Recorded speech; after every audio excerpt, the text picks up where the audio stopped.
Today we will do the socialization. Concept of socialization. Socialization is a term used by scholars to refer to the lifelong process of inheriting and passing on norms, customs, values, and ideologies by providing an individual with the skills and habits necessary for participating within its own society. It is a process by which children and adults learn from others. Learning from others starts from the earliest days of the life, and the majority of people continue social learning throughout their lives. However, some of the most important socialization occur in infanthood and childhood. The childhood performs its unique and its effective role in society when it is appropriately socialized. Various sociologists have defined socialization as follows. According to J.J. McConaughey, the lifelong process by which an individual becomes a proper member of society and develops human characteristics. According to B.P. Hutton and C.L. Hunt, it is a learning process in which groups interact and learn social norms, also developing themselves. According to W.F. Ogburn, it is the process of learning the norms of the group and society. According to R.M. Melver, it is the process through which social beings develop relationship and association with each other. According to E.S. Bogders, a process of learning to live and work together is called socialization. On the basis of the above definition, we can understand that socialization is a learning process through which an individual adjusts himself in society and turns his role and position in society.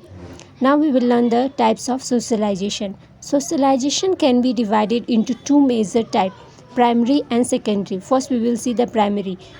This is the important for a child because it sets the groundwork for all future socialization. It occurs when a child learns the attitudes, value, and action appropriate for a member of a particular culture. It is influenced most by the immediate family and friends. Secondary. This refers to the process of learning the appropriate behavior as a member of a smaller group within the large society, which is reinforced by socializing agents of society other than the immediate family. Secondary socialization is usually associated with the teenager and adults. It takes place outside the home. For instance, school and colleges require very different behavior from the home, and children must act according to the rule of school when they are there. Now we will see the factor influencing socialization. Factor influencing socialization: social interaction. In interacting social in the family, neighborhood, and school, as well as with friends, classmates, and the community, is an organized psychological process characterized by imitation of others. This means copying someone else's behavior in our own style, which develop a unique aspects of our personality. And number two, suggestion by others. Suggestion may be conveyed through language, pictures, or some family medium to the child. They influence the child's behavior with others as well as own private and individual behavior. Sympathy. This helps the child to empathize with others and helps it to initiate conversation. And number two is identification. In its early age, most of the child's actions are random, natural, and unconscious. As the child grew, it realizes the nature of things which satisfy its needs. Such things become the object of his identification, like the mother, a toy, or a picture book. Through identification, the child becomes sociable. Language. It is the meaning of culture, transmission, and social interaction. At first, the child utters some random syllables which have no meaning, but gradually it comes to learn its mother tongue. Now we will see the agent of socialization. Socialization of an individual occurs through its interaction with various agents during its lifetime, and this include the family, the peer group, the school, the mass media, among others. Number one is the family. This is the primary agent of socialization for most people, especially in the first 5 years of their life. The family provides the child with its first social contact with the world, and through its the correct pattern of behavior are internalized and learned. Learning occurs informally, and the right or wrong behavior is approved reject through reward and punishment. And number two is the school. When a child reaches school age, it starts to widen its socialization cycle. The learning is more formal in school. Talents are evaluated on the basis of standard and requirements. The school helps the child to adapt to the social order functioning to prepare the child for a stable adult life. The school imparting certain technical and intellectual skills as well as the cultural heritage of society so that the individual is able to integrate into a society.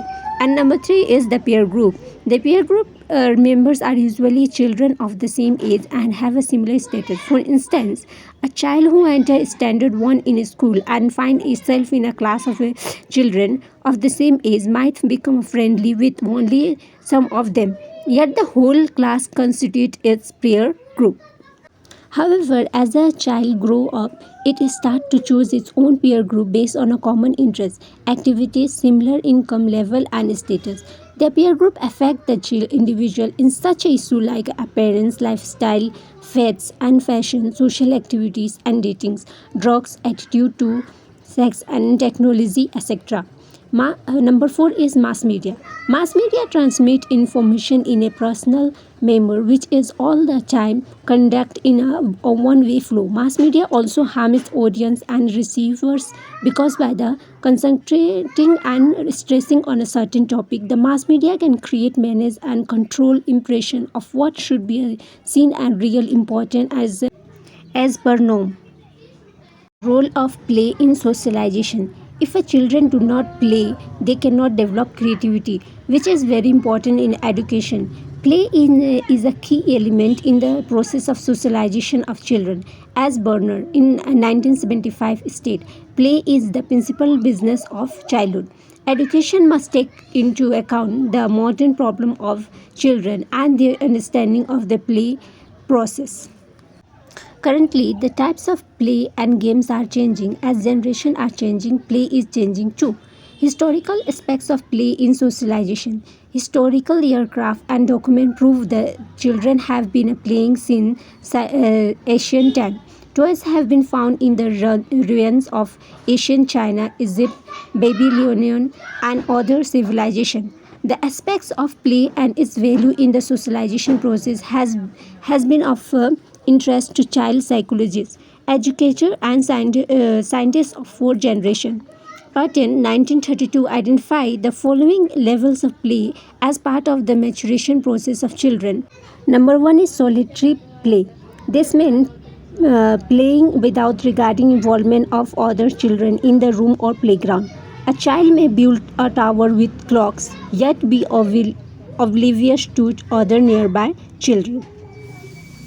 Number two is character play. As the child play, it observes other children in the same area. Often this play will begin a model its play on other child. After watching another child, it may alter its own play. Even though a child may appear to show little interest, he is observing other playing.